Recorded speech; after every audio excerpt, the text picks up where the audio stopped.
Top 1. O sino nazista. Em 1944, nas profundezas das colinas arborizadas da Baixa Silésia, uma instalação nazista ultrasecreta chamada O Gigante silenciou-se. Semanas antes, vibrações estranhas percorreram a região e moradores locais relataram flechas de luz violeta cortando o céu noturno. No interior do complexo, um dispositivo em forma de sino, suspenso por correntes maciças, havia sido ativado pela última vez. Seu nome, sussurrado apenas entre oficiais de alta patente da SS, era Die Glock, o sino. E sua função permanece um dos segredos mais persistentes da Segunda Guerra Mundial. O dispositivo tinha cerca de 3 metros de altura e 1,5 metros de largura, feito de uma liga metálica desconhecida pela metalurgia moderna. Em seu interior, 2 tambores contrarrotativos faziam girar uma substância densa, semelhante ao mercúrio, referida apenas como Xerum 525. Quando essa mistura era energizada, gerava campos eletromagnéticos poderosos que desencadeavam efeitos estranhos. Quedas de energia, mutações biológicas na flora e fauna próximas e anomalias gravitacionais que curvavam a luz ao redor. Segundo relatos, trabalhadores morreram em decorrência da exposição, com seus corpos petrificando ou se liquefazendo sem explicação. De acordo com os protocolos de interrogatório do oficial da SS, Jakob Sporrenberg, o sino fazia parte de um projeto que visava dominar a antigravidade e até manipular o tempo. Essas alegações, antes descartadas como fantasia, ganharam força décadas depois, quando o pesquisador polonês Igor Witkowski descobriu documentos secretos de guerra referindo-se a experimentos de distorção cronológica e deslocamento de campo. Alguns desses papéis continham diagramas do sino, montados sobre plataformas de pedra com inscrições rúnicas, sugerindo uma fusão de ciência e filosofia oculta. Quando as forças aliadas chegaram ao local em 1945, encontraram a câmara vazia. O maquinário havia desaparecido. Os cientistas designados para o projeto haviam sumido. A câmara de concreto ainda apresentava resíduos de radiação e marcas de queimaduras, mas do sino não restou rastro. Tropas soviéticas também vasculharam a área, e acredita-se amplamente que tudo o que foi recuperado foi discretamente incorporado à pesquisa de armas da Guerra Fria em ambos os lados da cortina de ferro. Nas décadas seguintes, a lenda do Die Glock recusou-se a morrer. Jornalistas, pesquisadores e denunciantes tentaram montar o quebra-cabeça de suas origens. Alguns afirmaram que foi um experimento inicial com energia de ponto zero. Outros acreditavam ser a tentativa nazista de construir uma máquina do tempo.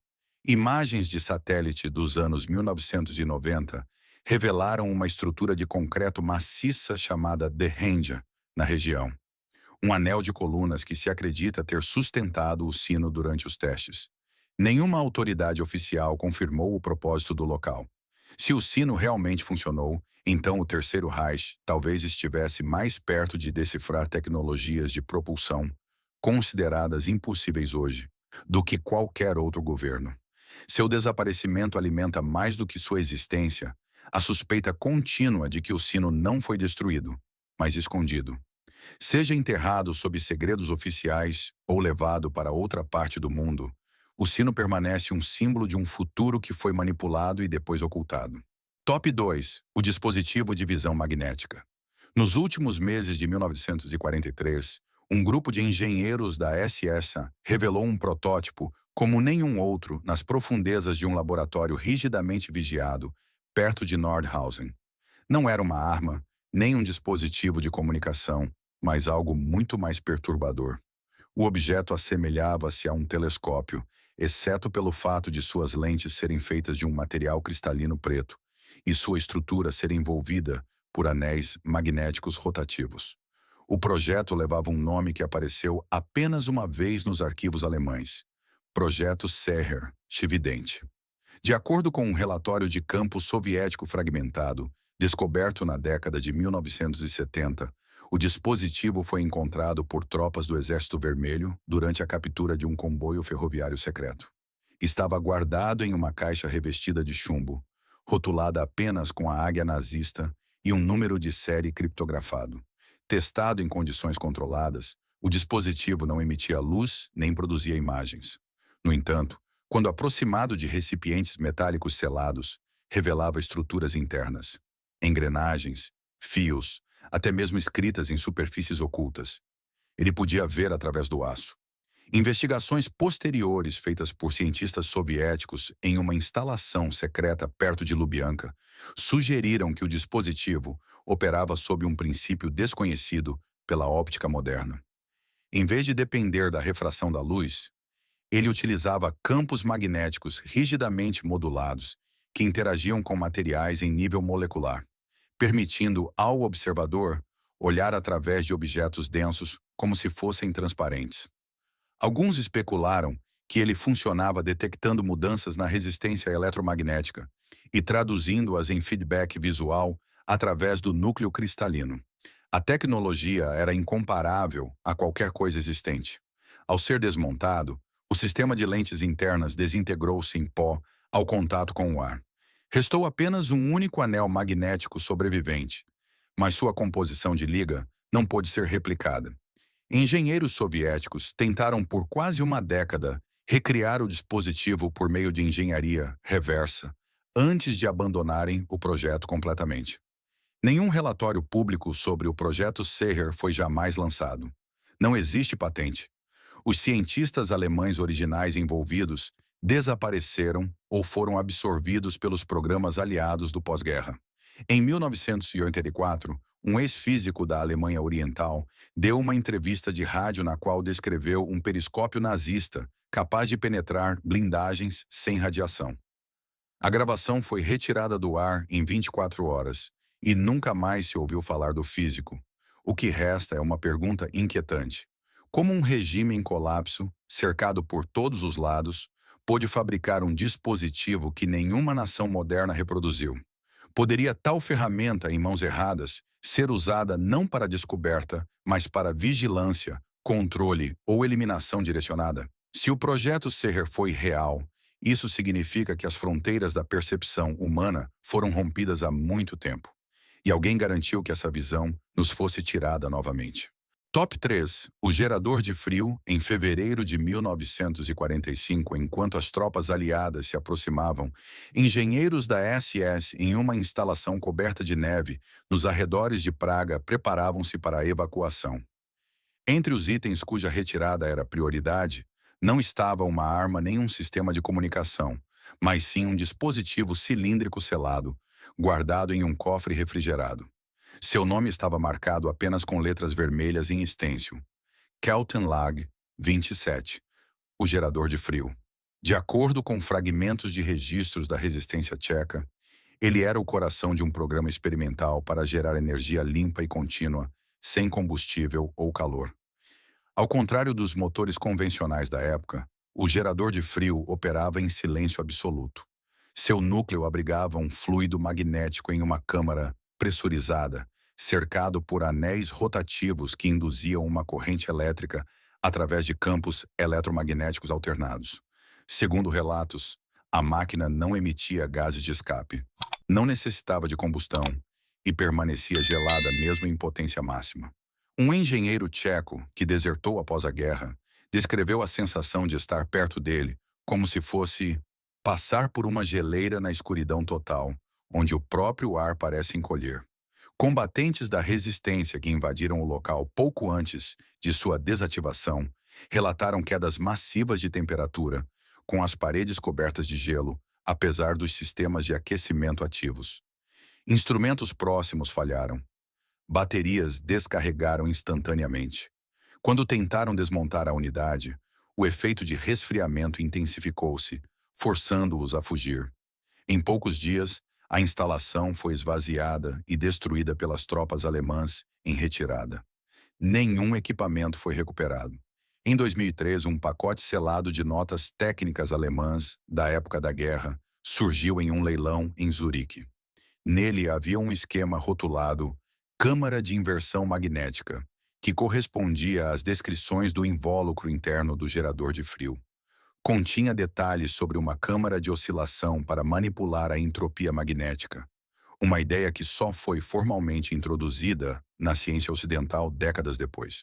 Cientistas atuais argumentam que uma máquina que extrai energia sem gerar calor violaria leis termodinâmicas conhecidas.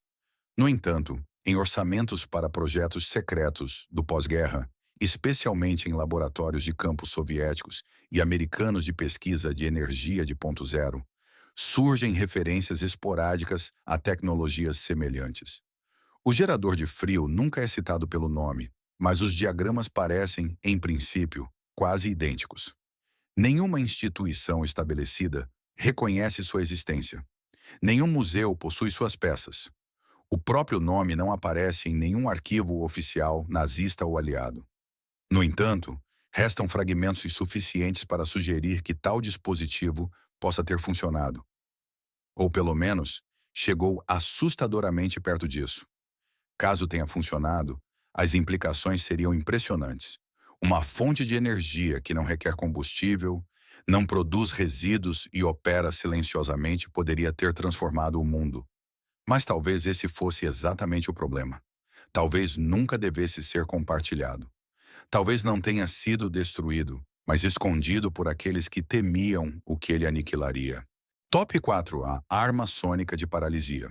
No outono de 1944, um grupo de engenheiros da SS ativou, no campo de testes rigidamente vigiado de Oranienburg, ao norte de Berlim, uma arma que não deixava ferimentos físicos, mas imobilizava qualquer alvo vivo ao alcance. O experimento foi classificado sob o nome Projeto Schallbrook e marcou um dos episódios mais perturbadores na pesquisa de guerra neurológica pelo Terceiro Reich. O dispositivo em si assemelhava-se a um canhão de áudio massivo, montado sobre uma plataforma móvel e possuindo um emissor em forma de prato com quase 2 metros de diâmetro. Ao contrário dos dispositivos sonoros convencionais para comunicação ou localização de submarinos, este emitia infrassom, ondas de baixa frequência abaixo do limiar da audição humana, capazes de ressoar com órgãos internos e o sistema nervoso. Relatórios de testes descobertos pelo Serviço de Inteligência Britânico após a guerra indicaram que o dispositivo podia paralisar alvos humanos a distâncias superiores a 30 metros. Cobaias expostas a uma rajada de 10 segundos desabavam sem resistência, com seus músculos bloqueados e sem resposta. Alguns permaneciam conscientes, mas incapazes de falar ou se mover. Um caso envolveu uma cobaia cujo ritmo cardíaco tornou-se irregular por vários minutos antes de se normalizar sem trauma físico. O diretor do projeto, o físico da SS Dr. Hans Kammler, observou que uma neutralização por ressonância vocal através de modulação de frequência sustentada entre 7,5 e 9 Hz é alcançável. O que torna essa tecnologia ainda mais inquietante é a maneira como foi ocultada. Após a derrota da Alemanha, o terreno em Oranienburg foi reduzido a escombros por bombardeios direcionados dos aliados. No entanto, de acordo com um memorando do OSS de julho de 1945, um comboio de transporte com vários componentes da arma sônica foi interceptado perto de Hamburgo. Seu conteúdo, após catalogado, foi classificado como secreto e transferido para instalações não reveladas nos Oranienburg. Nos protocolos, o dispositivo é listado simplesmente como matriz de modulação de frequência, protótipo não letal. Em 1972, um memorando vazado da Rand Corporation mencionou brevemente uma arma teórica que poderia incapacitar inimigos através de distúrbios neurológicos em nível inaudível. O projeto nunca foi oficialmente reconhecido e desapareceu de relatórios posteriores. Armas sônicas modernas, como as usadas para controle de multidões ou dissipação de distúrbios, dependem de sons de alta frequência e não alcançam o efeito paralisante descrito em 1944.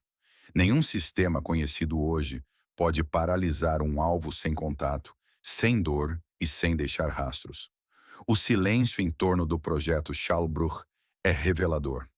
Nenhuma planta sobreviveu. Nenhum pesquisador falou publicamente sobre isso, e as poucas evidências existentes parecem desaparecer tão rápido quanto surgem. Se os nazistas desenvolveram uma arma capaz de desligar o sistema nervoso humano apenas por vibração, isso representaria uma das interfaces mais aterrorizantes da física e da biologia já concebidas. Uma máquina que não deixa cicatrizes, nem fumaça, nem som, e ainda assim incapacita suas vítimas em segundos, não é apenas um avanço, é uma ameaça à própria ideia de autonomia. Top 5. A aeronave que muda de forma em dezembro de 1944, operadores de radar na fronteira francesa relataram um objeto movendo-se em ângulos impossíveis através de uma névoa densa. Ele mudava de forma em pleno voo, alternando de um contorno triangular para uma silhueta estreita antes de desaparecer completamente da tela do radar. Pilotos enviados para a interceptação descreveram um objeto voador silencioso e reflexivo que parecia cintilar e pulsar enquanto voava, distorcendo o ar ao seu redor. O que encontraram não era nem um jato nem um balão. De acordo com arquivos do pós-guerra da Messerschmitt AG, poderia tratar-se de um protótipo do projeto Silber Spiegel. Esta aeronave não tinha asas no sentido convencional. Em vez disso, era construída a partir de uma série de placas metálicas flexíveis, dispostas sobre uma subestrutura gelatinosa de ferro fluido e polímeros reativos.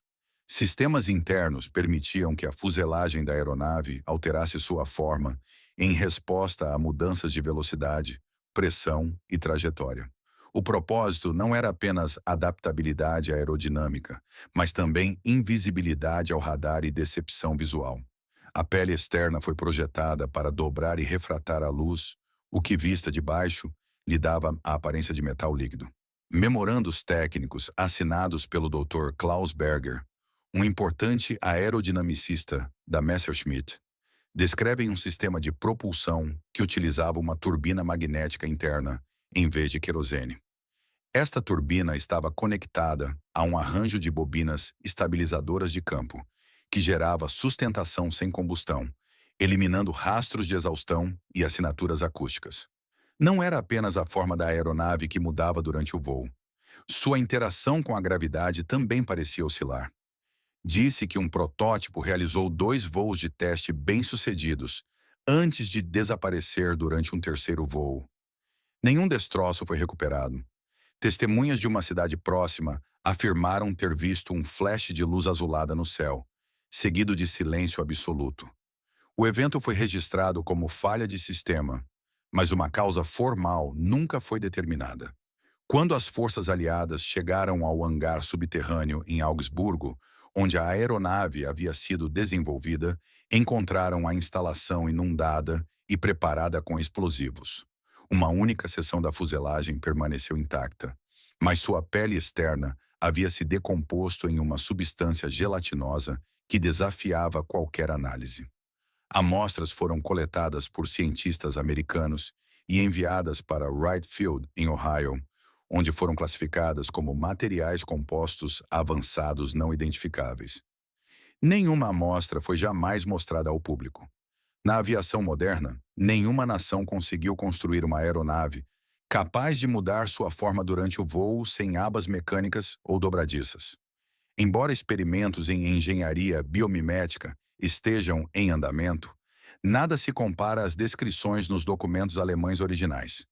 Se o projeto Silberspiegel tivesse alcançado a prontidão operacional, significaria que os limites do design de aeronaves e até nossa compreensão da matéria sólida teriam sido deslocados muito além das fronteiras da ciência reconhecida. Uma aeronave que pode mudar de forma em pleno voo e escapar à detecção não apenas redefiniria a guerra, mas exigiria uma reescrita de tudo o que pensávamos saber sobre aerodinâmica. Top 6. A armadura líquida.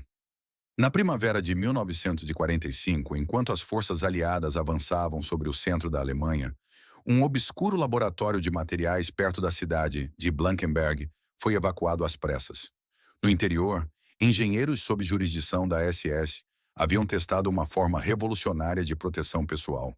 Uma armadura que fluía como água, mas solidificava-se ao impacto.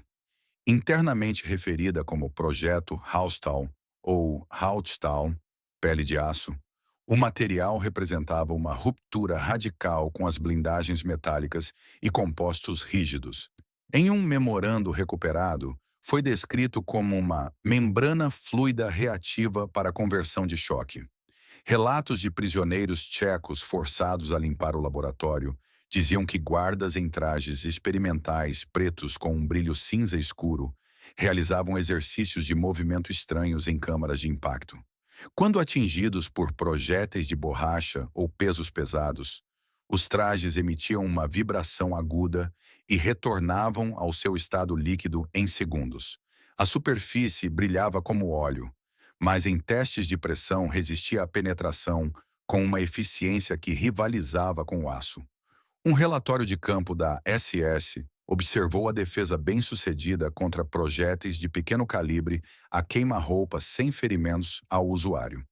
Um relatório de análise química, embora limitado, sugeriu que o material era baseado em uma suspensão de nanopartículas magnéticas em um fluido não newtoniano espessante por cisalhamento. No impacto de um objeto de alta velocidade, os campos magnéticos dentro do fluido alinhavam-se instantaneamente, fazendo com que ele se solidificasse momentaneamente e distribuísse a energia cinética pela superfície.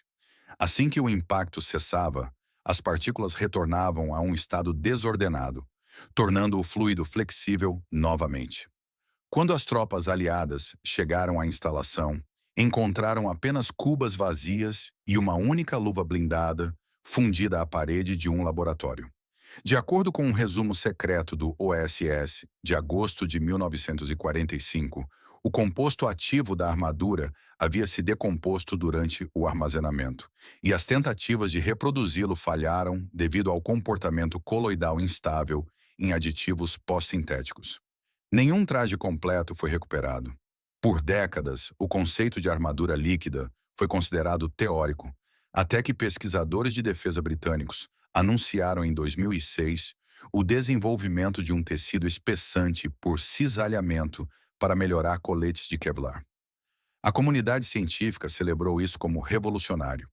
No entanto, os princípios básicos e até os materiais utilizados apresentavam semelhanças impressionantes com as notas esquecidas do projeto Rausch-Doll. Por que levou 6 décadas para a ciência moderna redescobrir publicamente algo que já parecia existir nos últimos dias da Alemanha nazista? Por que os únicos documentos sobreviventes foram enterrados em arquivos suprimidos? E por que nenhuma nação tentou desenvolver isso antes do século XXI? Se a armadura líquida foi real, então a própria ideia de vulnerabilidade no campo de batalha poderia ter terminado antes mesmo de a Guerra Fria começar. Um traje que flui como pele, mas endurece como aço, não é meramente avançado. Ele beira a ficção científica, a menos que, é claro, nunca tenha sido ficção. Top 7. O amplificador de pensamentos. Em março de 1945, cientistas nazistas sob a autoridade da ANNRB iniciaram, em um anexo de pesquisa neurológica remoto nos Alpes austríacos, a fase final de um projeto com o codinome Gedankenträger, portador de pensamentos. O objetivo não era observar a mente, mas sim aprimorá-la. No centro do projeto estava um dispositivo semelhante a um capacete, feito de fios de prata entrelaçados, lentes de quartzo e anéis de indução de cobre. Sua carcaça externa era revestida de mica e vidro isolado, enquanto a estrutura interna era cravejada de cristais amplificadores, dispostos em uma configuração que imitava as vias neuronais. Fragmentos recuperados de notas de construção da SS sugerem que o capacete foi projetado para receber, amplificar e transmitir impulsos neuronais através de uma série de campos magnéticos oscilantes. Testes iniciais em voluntários registraram não apenas picos na atividade das ondas cerebrais, mas também interferências em dispositivos magnéticos próximos e movimentos sutis de pequenos objetos metálicos sobre mesas de observação. O engenheiro-chefe descreveu um incidente no qual uma cobaia entrou em um estado emocional intenso, após o que a agulha de uma bússola do outro lado da sala começou a girar incontrolavelmente por vários minutos. Outros protocolos documentaram efeitos colaterais erráticos. Os sujeitos experimentaram alucinações vívidas ritmos cardíacos perturbados e, em um caso, uma afasia temporária seguida por um surto de memórias semelhantes à telepatia de informações que nunca haviam sido fornecidas. Um memorando referia-se à recuperação de memória não local, um fenômeno no qual a cobaia descrevia eventos pessoais da vida de outras pessoas na sala de teste, com detalhes verificáveis. Embora nenhuma afirmação explícita sobre leitura de mentes tenha sido feita, as implicações foram profundamente perturbadoras para os envolvidos. O último experimento foi interrompido abruptamente após a morte súbita de uma cobaia que sofreu hemorragias cerebrais massivas durante uma fase de transmissão de alta intensidade. Em 24 horas, a instalação foi evacuada, o equipamento selado em caixas de aço e o projeto apagado de todos os registros oficiais. As caixas nunca foram encontradas. Nenhum componente restante do capacete foi jamais tornado público. Anos depois, em 1967, uma fotografia apareceu em uma revista especializada da Alemanha Oriental, já extinta, mostrando um dispositivo semelhante a um capacete, que era quase idêntico ao protótipo do Gedankenträger, incorretamente rotulado como um antigo aparelho de eletroterapia. A foto foi removida de republicações posteriores, e o autor nunca mais foi visto em círculos acadêmicos. Na neurociência moderna, as interfaces cérebro-computador avançaram rapidamente, mas nenhuma reivindica a capacidade de amplificar a cognição ou projetar pensamentos para o exterior. A maioria requer implantes invasivos ou interpretação limitada de sinais. No entanto, o projeto Gedankenträger descrevia algo completamente diferente. Um ciclo de feedback entre consciência e máquina, não mediado pela linguagem ou músculos, sugerindo que o pensamento sozinho, sob as condições certas, poderia influenciar o mundo físico. Se o amplificador de pensamentos existiu e funcionou minimamente como alegado, então o potencial humano pode já ter tocado as fronteiras de algo além da cognição. Algo que assustou até mesmo aqueles que o criaram. Um dispositivo que não apenas registra pensamentos, mas os empodera, poderia tornar qualquer arma, qualquer código e qualquer muro insignificante. Top 8. A pele de camuflagem de radar. Nos últimos dias da guerra, enquanto bombardeiros aliados faziam chover fogo sobre áreas industriais em toda a Alemanha, um pequeno teste de voo ocorreu perto do Mar Báltico, o qual nunca chegou aos registros militares. De acordo com um relatório de radar britânico, desclassificado de abril de 1945, um objeto não identificado que havia decolado de um campo de testes experimental em Peenemünde desapareceu do rastreamento apenas momentos após a decolagem. A aeronave permaneceu visível para observadores no solo enquanto voava silenciosamente em direção à camada de nuvens. Mas cada estação de radar na área registrou uma ausência completa de ecos. O incidente foi descartado como erro de equipamento, mas nos arquivos da Luftwaffe foi ligado a uma iniciativa secreta de engenharia. Projeto Nebelhaut, pele de névoa.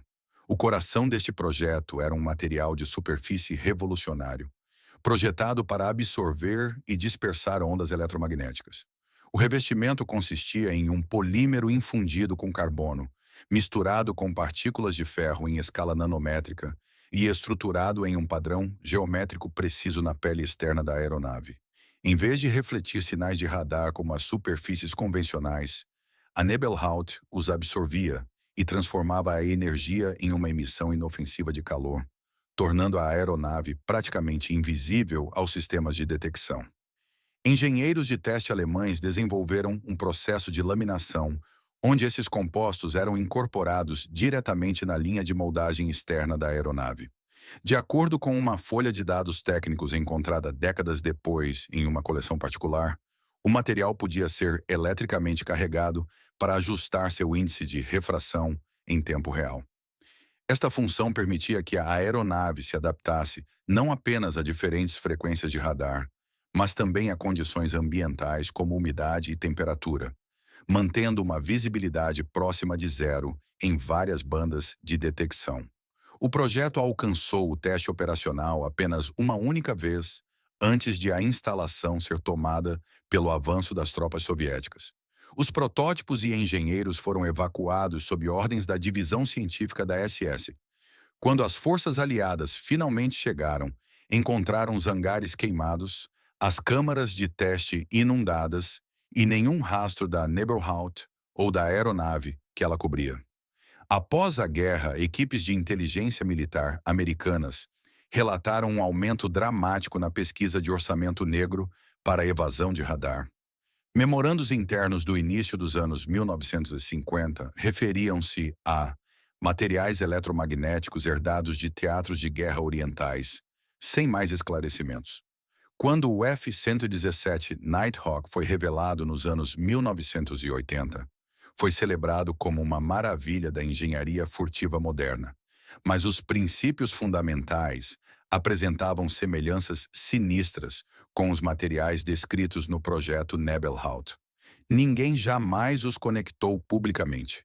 Ninguém explicou por que a Alemanha nazista possuía os fundamentos teóricos para a invisibilidade ao radar décadas antes de qualquer outra pessoa. Se a pele de camuflagem de radar realmente funcionou, então as fronteiras entre a guerra visível e invisível foram rompidas há muito tempo e enterradas novamente sob um muro de sigilo. Um revestimento que apaga um objeto do espectro eletromagnético não protege apenas máquinas. Ele apaga a responsabilidade, faz a história desaparecer e transforma a verdade em sombra. Top 9. A bomba específica para DNA. No inverno de 1945, quando o colapso do Reich tornou-se inevitável, um transporte de correio que partia de um centro de pesquisa biomédica perto de Posen foi interceptado por combatentes da resistência. Em uma das maletas blindadas estava um caderno encadernado em couro com a inscrição Projeto Blutsauger, indicador de sangue. Ao contrário de outros programas de armas nazistas, este não tinha conexão com tanques, aviões ou artilharia. Em vez disso, focava em uma arma projetada não para destruir edifícios, mas para identificar e eliminar indivíduos apenas com base em seu código genético.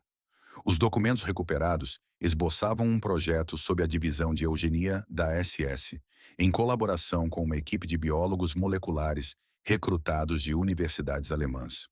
O conceito era tão radical quanto aterrorizante. Um sistema de entrega biológica capaz de liberar um agente viral direcionado, projetado para se ligar a marcadores genéticos específicos encontrados em determinadas populações. O patógeno permaneceria inativo na população geral, tornando-se ativo apenas ao encontrar uma sequência específica de DNA. No caderno, havia tabelas com distribuições de frequência de alelos, polimorfismos genéticos e clusters de marcadores de proteína, todos vinculados a identificadores étnicos, conforme definidos nas teorias raciais nazistas. A arma foi concebida como um aerossol de efeito retardado. Uma vez liberada, a carga biológica flutuaria silenciosamente pelo ar, infectando todos em seu caminho, mas desencadeando sintomas apenas naqueles que portassem a sequência-alvo. O objetivo não era a aniquilação em massa, mas o genocídio cirúrgico. A ciência por trás de tal arma estava muito além do alcance da tecnologia da época. Mas elementos da teoria assemelham-se hoje aos princípios fundamentais da terapia gênica moderna e do direcionamento CRISPR. Nos anos 2000, geneticistas reconheceram que era, pelo menos teoricamente, possível projetar tratamentos ou armas que agissem seletivamente com base em características herdadas. As implicações desta pesquisa de décadas são impossíveis de ignorar. Nunca foi encontrado um protótipo da bomba específica para DNA. Os pesquisadores designados para o programa desapareceram nas últimas semanas da guerra. Alguns sugerem que foram capturados por tropas soviéticas, enquanto outros acreditam que foram realocados sob identidades falsas para a América do Sul. A existência do projeto Blutsauger não foi mencionada nos julgamentos de Nuremberg nem em documentos oficiais aliados.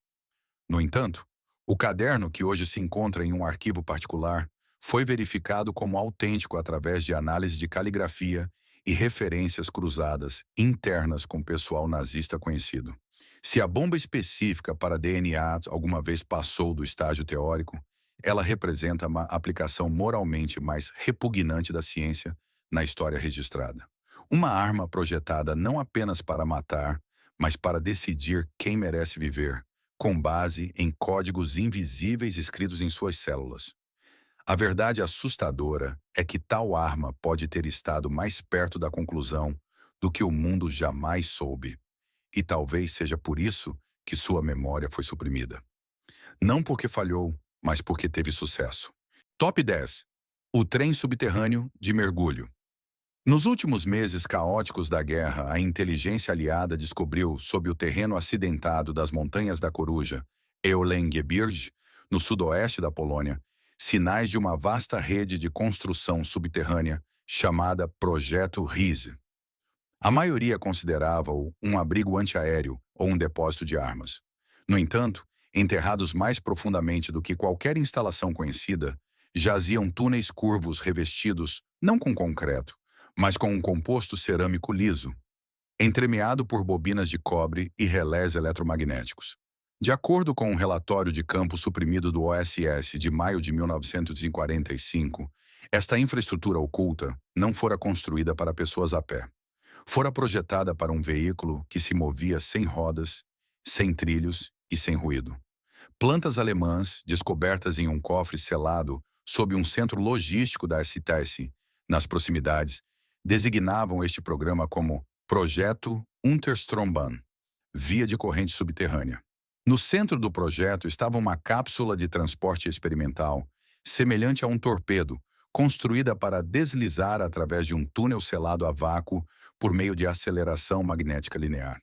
O objetivo era criar um sistema de transporte subterrâneo de alta velocidade, capaz de conectar instalações nazistas vitais em toda a Europa em minutos, em vez de horas. O sistema não necessitava de propulsão externa. Em vez disso, uma rede eletromagnética controlada por pulsos ao longo das paredes do túnel impulsionava a cápsula sob condições de quase zero resistência. Ao contrário dos trens convencionais, a cápsula não tinha rodas. Ela flutuava dentro do tubo por meio de levitação magnética, com suspensões de absorção de choque feitas de um gel viscoelástico desconhecido. Os planos incluíam detalhes para câmaras de controle de pressão de ar, freios eletromagnéticos e um sistema para evacuar o ar do túnel antes de cada partida, a fim de minimizar a resistência do ar e maximizar a velocidade. Nunca foi encontrado um protótipo em tamanho real, mas evidências de cápsulas incompletas e segmentos de anéis magnéticos foram fotografadas pela inteligência aliada antes de serem confiscadas. Um memorando interno do Serviço de Inteligência Britânico, de 1946, descreveu o sistema como impraticável, embora inquietantemente visionário, e recomendou a supressão dos materiais para não alimentar as narrativas conspiratórias do pós-guerra. Décadas depois, engenheiros que trabalhavam em sistemas modernos de trens a vácuo, como o Hyperloop, propuseram mecânicas quase idênticas: propulsão eletromagnética, túneis desprovidos de ar e viagens supersônicas. No entanto, enquanto esses projetos modernos ainda estão em desenvolvimento inicial, a versão nazista parecia estar perigosamente próxima da execução nos anos 1940. Partes do complexo das Montanhas da Coruja permanecem fechadas até hoje, cercadas sob o pretexto de proteção ambiental e instabilidade geológica. Tentativas de perfurar ou escavar mais profundamente foram repetidamente negadas pelas autoridades locais. Se o trem subterrâneo de mergulho foi real, isso implicaria que o Terceiro Reich não apenas teorizou, mas já havia começado a construção de um sistema de transporte que poderia superar tudo o que existe hoje. Tal projeto teria exigido recursos imensos, sigilo e visão de futuro, sugerindo que não era destinado aos esforços de guerra, mas para algo posterior. Um mundo reconstruído sob a terra e conectado por túneis silenciosos e movimentos irrastreáveis permanece hoje uma fantasia. Mas em 1945 pode ter tocado brevemente a borda da realidade, antes de ser enterrado sob rocha, escombros e medo. Essas 10 invenções não foram curiosidades isoladas que surgiram de um regime desesperado. Elas revelam um padrão, uma constelação de avanços que desafiam a ciência de sua época e, em alguns casos, ainda hoje a nossa. Dispositivos que curvavam a gravidade, silenciavam o sistema nervoso, protegiam aeronaves do radar e até tentavam alvejar indivíduos com base nos códigos invisíveis em seu DNA. À medida que olhamos mais a fundo, fica claro que estes não eram projetos isolados, mas parte de um salto tecnológico coerente que surgiu brevemente e depois desapareceu sem deixar vestígios. Esse desaparecimento não foi por acaso. Cada projeto terminou em destruição, sumiço ou silêncio inexplicável. Laboratórios foram incendiados, registros selados e cientistas desapareceram. O que resta são fragmentos. Memorandos dispersos, patentes ausentes, relatos de testemunhas oculares suprimidos ou desacreditados. E por trás de cada um deles está a sombra de um mundo pós-guerra que herdou seus projetos, mas se recusou a reconhecer suas origens. O que vemos na sequência não é apenas perda, mas controle. Governos que correram para recuperar esse conhecimento, no âmbito de operações como Paperclip e Alsos, não tornaram essas descobertas públicas. Em vez disso, elas desapareceram em orçamentos negros, projetos secretos e pesquisas de defesa privadas. As ideias mais radicais nunca foram lançadas no mercado, nunca discutidas em revistas especializadas, nunca debatidas cientificamente em público. Elas foram silenciadas. E a pergunta é, por quê? Porque essas tecnologias ameaçavam mais do que apenas o equilíbrio militar. Elas ameaçavam monopólios de energia, ortodoxias médicas e os limites filosóficos do que significa ser humano. Um motor que funciona frio, um trem que flutua no vácuo, uma armadura que reage como tecido vivo? Cada um deles reescreve regras fundamentais. E reescrever regras é perigoso para aqueles que lucram com as antigas.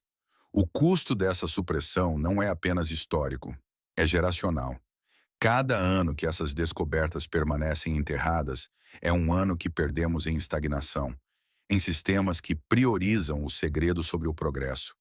Em que tipo de mundo poderíamos viver hoje se essas invenções tivessem sido estudadas, desenvolvidas e compartilhadas? Um mundo com transporte silencioso sobre as cidades, com defesa sem guerra, com energia que não prejudica ninguém e não custa nada. Um mundo onde os limites que aceitamos agora teriam sido irrelevantes naquela época. Mas o desaparecimento desses projetos nos diz algo mais. Diz-nos que alguns futuros são tão perigosos que são removidos antes que possam criar raízes. Não porque falharam, mas porque funcionaram bem demais. A questão não é se essas invenções existiram. Evidências suficientes sugerem que sim. A verdadeira questão é por que, décadas depois, ninguém tem permissão para falar sobre elas sem ser ridicularizado, silenciado ou desaparecer. Porque talvez o futuro já tenha chegado antes. E talvez alguém tenha decidido que o resto de nós não o merecia. Se esses relatos sobre a história suprimida mudaram a maneira como você vê a tecnologia em nosso mundo atual, por favor, inscreva-se no canal e deixe um like. Trazemos à luz a história que muitos tentaram enterrar desesperadamente. Ajude-nos a plantar as sementes para um futuro diferente. O próximo cofre cheio de segredos será aberto muito em breve.